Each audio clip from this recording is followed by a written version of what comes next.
Here's the takeaway. Don't feel pressure to be really fancy and have all of these gadgets to eat successfully on this lifestyle. Like, because I'm so busy professionally, I'm always coaching, teaching, doing deals, doing content. Like, professionally, I have a crap ton of responsibilities. And so for me, I have to manage decision fatigue. Right? So let's talk about 4 ways that I maintain my plant-based vegan lifestyle as a busy traveling entrepreneur. Just because someone can live with a disease doesn't mean they should. The overwhelming majority of prescriptions written today are written to treat lifestyle disease. Lifestyle disease is defined as conditions which can be attributed to the way in which a person lives. This includes things like physical activity, drinking, smoking, stress, the quality of our social connections, sleep, purposeful and professional alignment, and of course, our diet. But what if there was an alternative? What if before putting pen to pad, we had a comprehensive solution in lieu of pills and procedures? You are listening to the Plant Protocol podcast for current and aspiring health professionals who are done with simply managing chronic lifestyle challenges and are interested in taking a whole food, plant-based approach to combating them. I'm your host, Lisa A. Smith. It's time to come get this health. So, I am a full-time entrepreneur. I travel for work often, I travel for pleasure often, and I am busy AF. I run a coaching company for a living. I have a team of 7. We have clients across 3 different coaching programs. And with all of that, I am also a full-time whole food plant-based vegan who really, really values health at a high level. And so one of the challenges that people have when they're trying to prioritize their health, but they also have other responsibilities is, how do I maintain this high level, this high standard when it comes to my health and other things that I value? It might be your faith. It might be your physical fitness. How do I maintain a high standard in my personal values while I'm also trying to maintain a high standard of excellence in my professional values? And so I'm going to tell you guys today 4 ways that I personally maintain my whole food plant-based vegan lifestyle as a busy full-time entrepreneur. And I'm full-time, okay, let me be clear when I say full-time entrepreneur, I'm not trying to get stuff off the ground, okay? We're off the ground, we're in the air, and we're fully active, okay? So I don't have the luxury of popping in and out of my business when I feel like it. There are some people where they're at that stage in business where it's just I'm trying to get things together. I'm trying to formulate, my back end, what I'm selling. And so they pop in and out of their business. They're not taking their business serious yet, right? I'm years past that stage. So I want to be clear where I am in business so that you guys understand. I was just telling somebody this morning that I realized that for so long, I've been wearing so many hats in my business. So I'm sales and marketing department, right? I'm product creation and service delivery department, right? And I am back end and operations. All of that stuff has to happen in my business on a daily, weekly, monthly basis.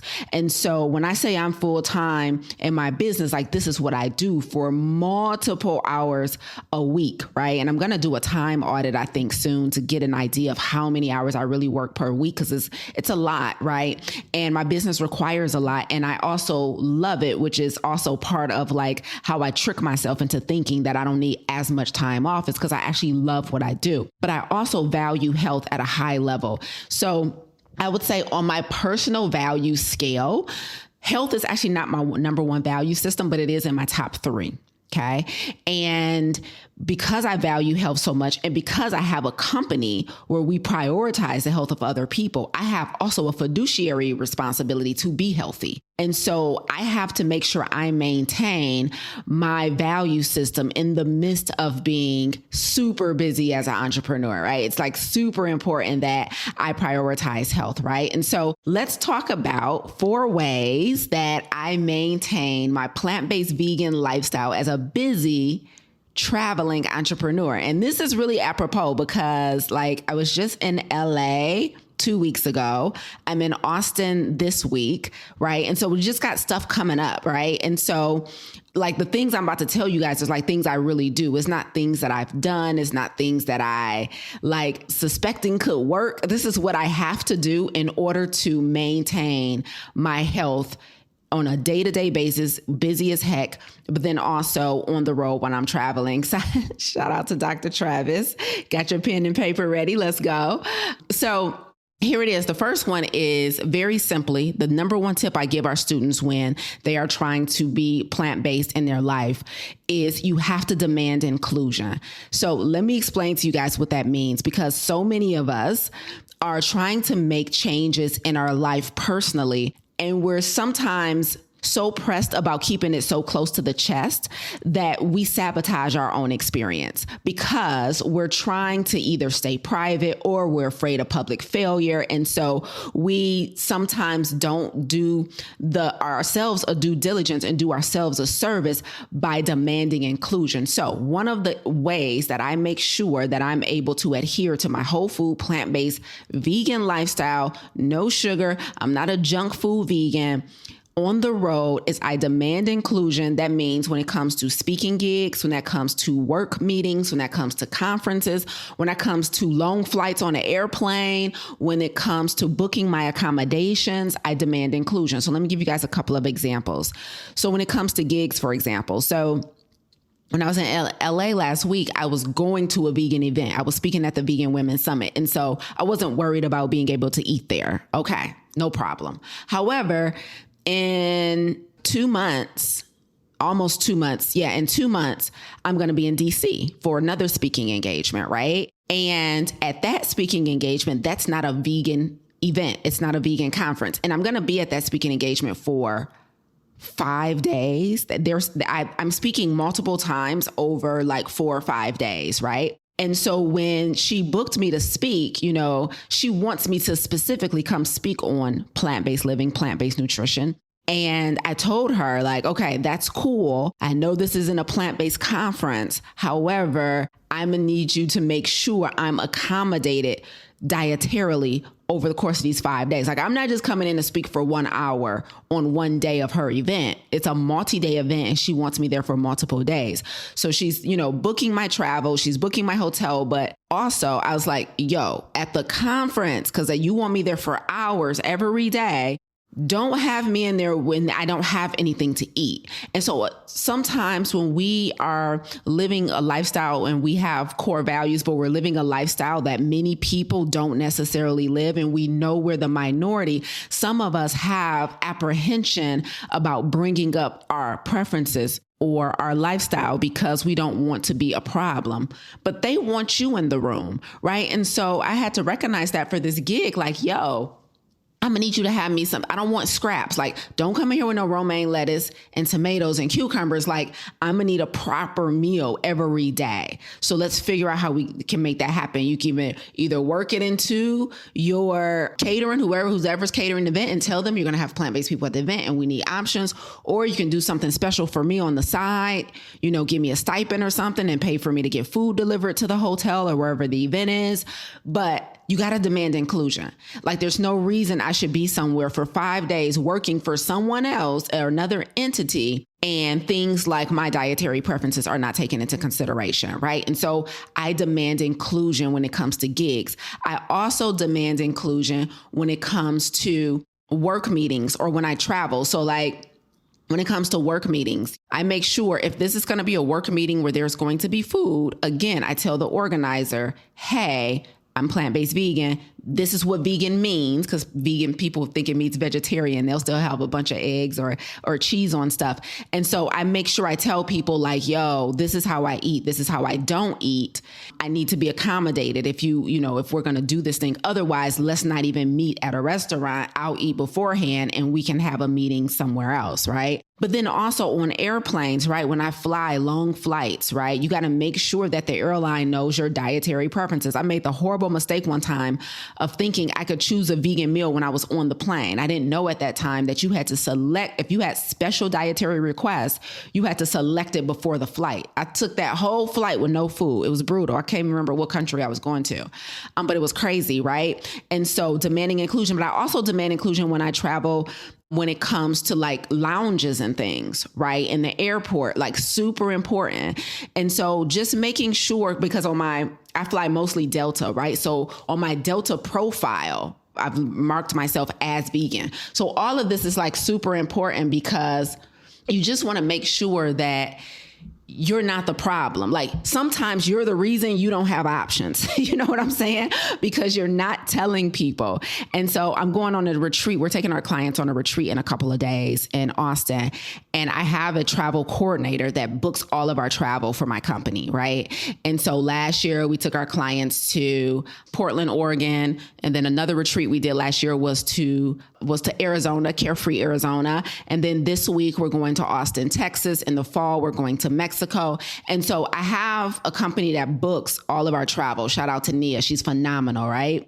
And she knows already when I'm booking travel for Lisa's retreats, when I'm booking travel for her and her clients, it has to be at a vegan-friendly accommodations, vegan-friendly resort if we're doing a resort. So this week we're doing a resort. So she knew when she sent me the options to choose, like, Lisa, I think I found 3 resorts that you might like in 3 different cities. Look at these. Tell me what you think. All 3 of them were already vegan-friendly, right? I didn't have to look at the menu. She already knows she's plant-based. She runs a plant-based company. So you have to make sure that your service providers know your preferences. If you have a private assistant and somebody who books travel or books appointments for you, or maybe they book working dinners for you, make sure you demand inclusion. That shouldn't be a sidebar conversation, but you really want to make sure that you demand inclusion in every situation, whether it's private or whether it's professional, right? If I go out to dinner with friends, they know, right? If I'm, hanging out with somebody, they know, like, we have to go somewhere where I can eat too, not somewhere that has like a passive salad on the menu that can be considered vegan, but I need options. Okay. So you have to demand inclusion. Many times there's nothing for you because you didn't demand that there be anything for you. Okay. So as you're traveling, as you're busy, you got to demand inclusion. Number 2, the second way I maintain my lifestyle on the road as a busy entrepreneur traveling is apps and services, right? So I have an app that I use. I love this app. I use it domestically and internationally, and it's called Happy Cow. I love the Happy Cow app. It's a pretty popular app, and it's an app you can use to find plant-friendly restaurants near you. And what I love about it is that it'll show you restaurants that has plant-based options, but may not be 100% plant-based. So if you're dining with someone who's not vegan or not plant-based, the app will find you places that has accommodations for both of you, right? So I love Happy Cow. And then I love services like food delivery and grocery delivery services. So when it comes to services, when it comes to food, you have 2 types of services. You have done with you and done for you. Done with you and done for you. So an example of a done with you service is going to be something like Purple Carrot, because they're going to deliver vegan meal boxes to you, but you still have to cook the food, right? So some of you guys don't mind cooking, you like cooking, you just don't know what to cook. So for people who struggle with what should I cook, something like Purple Carrot or one of those meal delivery, meal box services will be really useful because it can give you meal ideas. You're still cooking the food from scratch, but they come with the recipe and they come with the ingredients. So that's done with you, right? Or I like to sometimes order groceries online. I like to order groceries from a company called Imperfect Foods, right? And so they are a grocery delivery service. And again, that's done with you. Like, we'll gather the stuff, we'll send it to you, we'll make it convenient, but then you still have to prepare it, right? But then you also have services like Done For You, where you could get food delivered directly to you and all you have to do is heat and eat, right? So that is going to be something like Daily Harvest, right? So I use Daily Harvest sometimes because you can get meals, but you can also get smoothies that are, all you got to do is dump them into the blender and blend, right? And so you can do those services that makes it really easy to pack meals, travel with them. Or if you're just at home and you're really busy and you don't have time to cook, but you refuse to compromise your non-negotiables in your health. So apps and services. And then also things like the Delta Sky Lounge, like part of the reason, well, I have Delta Sky Lounge because it just comes with my credit card, right? To be honest with you, like I just get access to all the Sky Lounges because of my credit card. But even if I didn't, I would pay for it if I had to, because, which I am paying for it through my credit card, right? Shout out to that annual fee from American Express.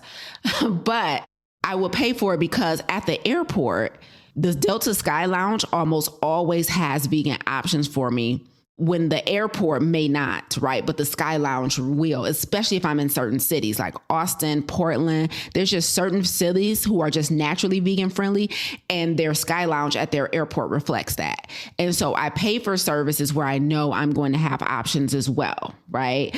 And so things like the Sky Lounge or apps like Happy Cow or services where I can get meals and food delivered to me so that I can keep working and don't have to stop to cook all the time.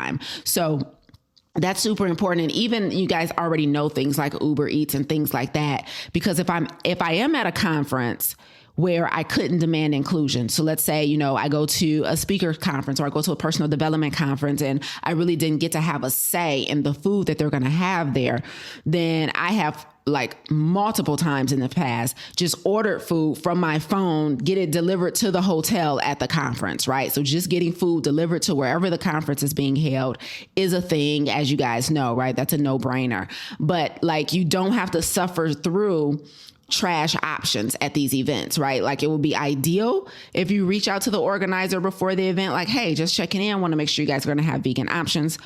But if they don't, then you want to use something like, a Uber Eats or something like that to get food delivered to wherever the event is. Okay. So apps and services are like a gold mine because I really, really, really believe in paying for peace. The third way that I maintain my lifestyle, being busy and like being serious about being plant-based, is pack your own food or cook on the go. So a lot of times when I travel, I have like my go-to meals that I love making because they travel so beautifully. So like my chickpea tuna travels so well. So I forgot, what airport was I in? Was I in Spain? I was at some airport and I remember walking around trying to look for options, and I had forgot that I had made a chickpea tuna sandwich. I was so excited about it. I'm like, oh, I got a sandwich. So, but like having a couple, I would say having yourself like 2 to 3 plant-based meals that travel well, right? So that means when I say it travels well, that means ideally it doesn't have to be heated up.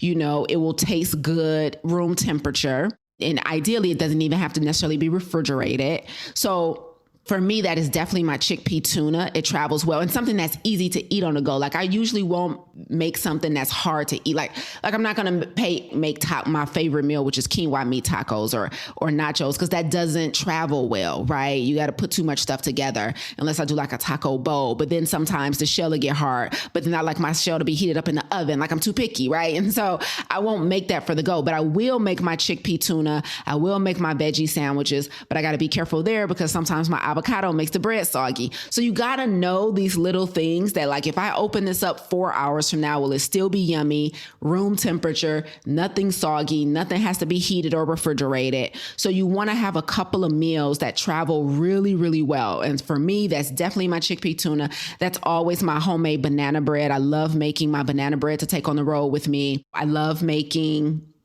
dishes that are like a pasta salad. I love a good pasta salad. I'll travel with that. Super easy, right? Things I can eat with crackers, things I can eat with bread, things that I can eat that, again, don't have to be refrigerated, don't have to be heated, and it's not going to be all soggy and weird after a couple of hours, right? I'm not going to pre-dress a salad and travel with it because then the greenery is going to be soggy. But having 2 to 3 meals that travel well, because even though I may have ordered my vegan meal for the Delta flight, I know their vegan meal, number one, it's going to be a small portion and I eat a lot.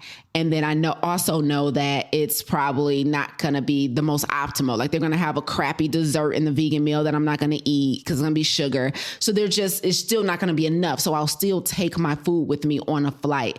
That's really important, like really important. Melanie on Instagram said mushroom, arugula, and onion with the homemade special sauce. Okay, Melanie, like, is that your own recipe? Shout out out to Kiwi who said, did you say chickpea tuna? Oh man, I owe Kiwi some chickpea tuna. I used to make that for her all the time. You can make your own now. You know what? You're plant-based now, but I'll still make you some, friend. So, it's really important that we have those meals that travel really well and that are really yummy because they can be filling too, right? So you won't be feeling like you're starving. You won't be feeling deprived. You won't be feeling left out. So packing your own food when you can is always really helpful. I remember when I was a personal trainer, I was so serious. Like I was one of those personal trainers, I was so stereotypical. I had my lunch pail, my gallon water.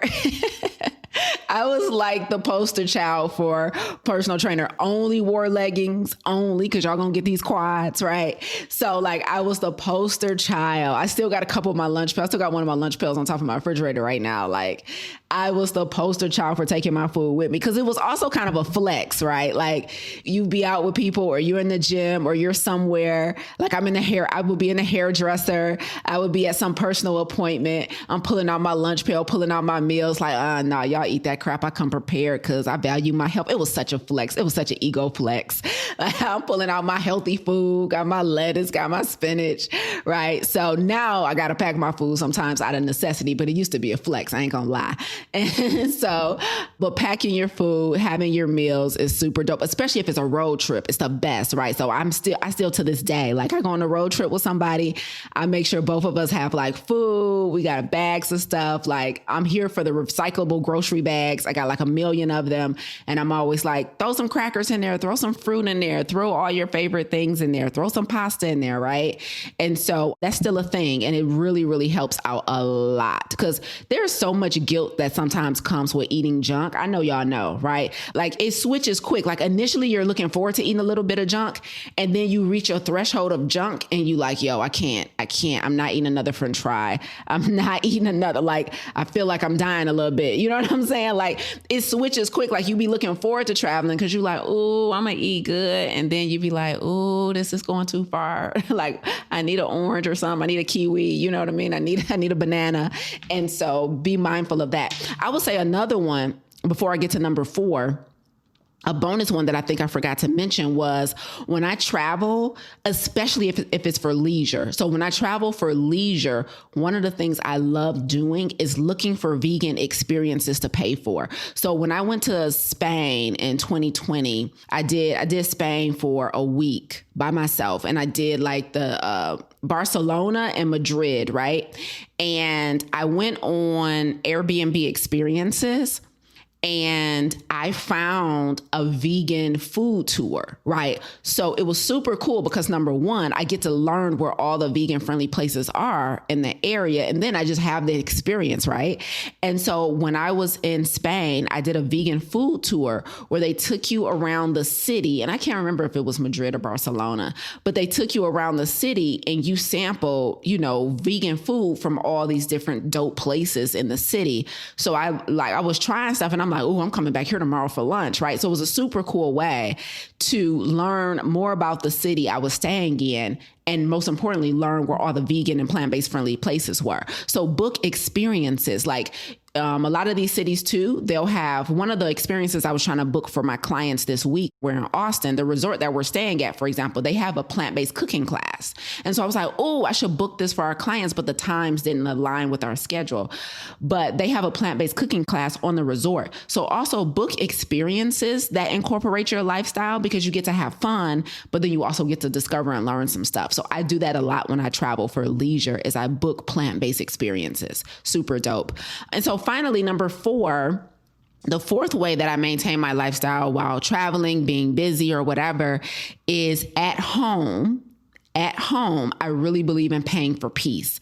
And I also believe in being a minimalist. So what that means is like, I know some people, they love cooking. They're like chefs. They're like got recipe books. They got like recipe websites. They got like flip books with all of that. Let me tell you about my plant-based lifestyle. So my personal approach to plant-based living is super minimalist, y'all, like super minimalist. Like I ain't got a rice cooker. I ain't got a slow cooker. I ain't got a crock pot. I ain't got an air fryer.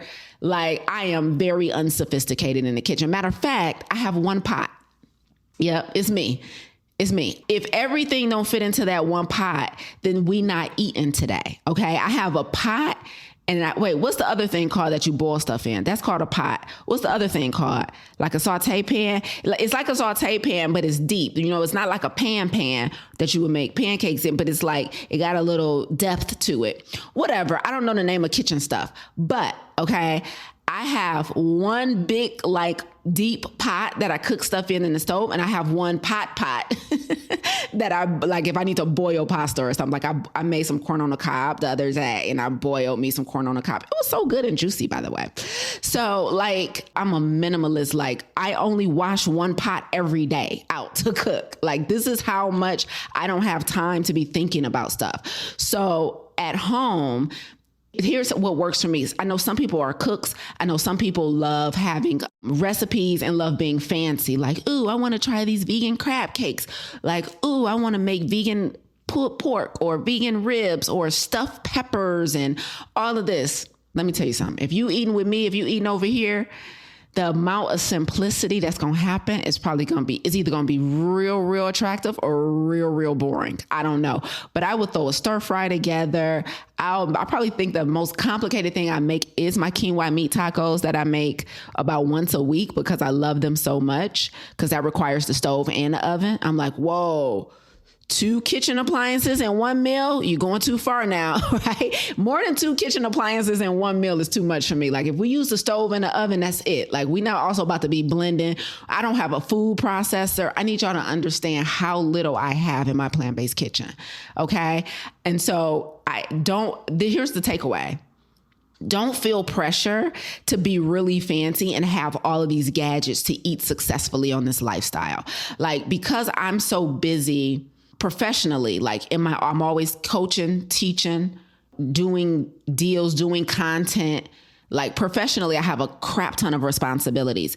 And so for me, I have to manage decision fatigue, right? So when it comes to making decisions about what to eat and what to cook, I have to limit those decisions.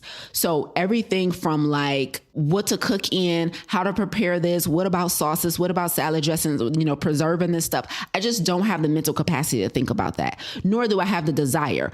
I understand that some people actually have the desire because that's their jam. Like, shout out to Coach Melanie. She is a plant-based chef. She does culinary cooking demos. I have a couple clients who are like that. In my coaching programs, I hire chefs to do cooking demos because you're not going to get that from me.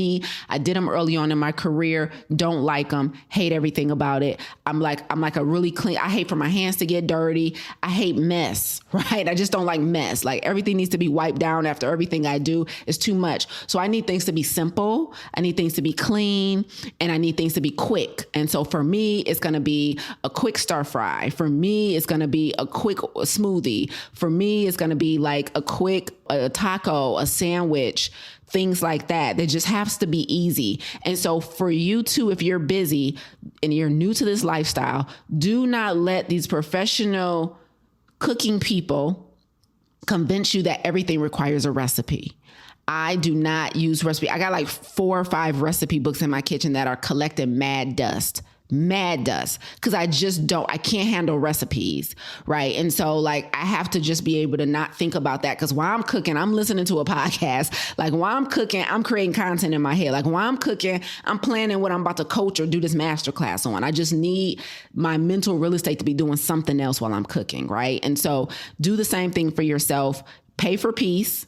So pay for peace at home too. So that means, like, buying things that are already done for you. You can pay for peace by buying, fruits and vegetables that are pre-chopped. You can pay for peace. Like, one of the ways I pay for peace, I just put my friend up on this, like, bro, you still cooking rice from scratch? Like, we don't cook rice from scratch over here. Like, no. Have you been to the Trader Joe's freezer section? Like, they got boxes of rice that you pop in the microwave for 90 seconds. Like, you got to pay for peace at home. Like, you don't have to make all of this stuff from scratch. You don't have to have a recipe every time you cook. And most importantly, you do not need to have all these kitchen gadgets. Now, if you want to, it's cool. By the way, like, if you want to, it's fine.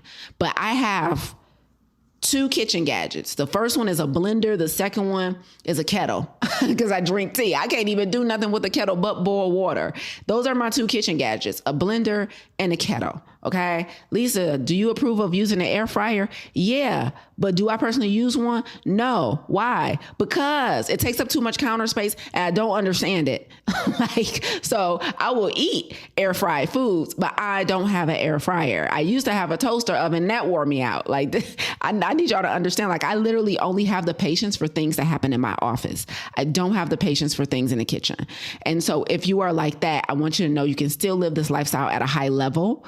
It doesn't have to be complicated. It doesn't have to be fancy. It doesn't have to be overwhelming. You don't need a recipe every time you cook. Literally just make your pasta and take the meat out.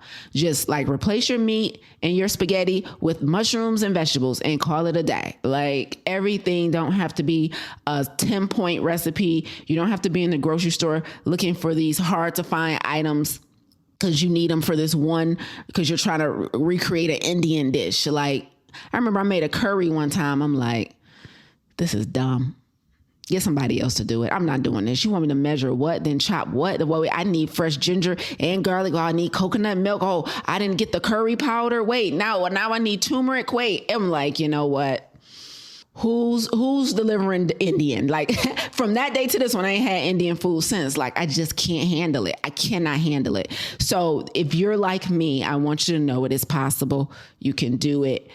It can be easier than what we've seen with because some of these recipes online, they look amazing, but it's did bro just make his bread from scratch? I'm not making bread from scratch.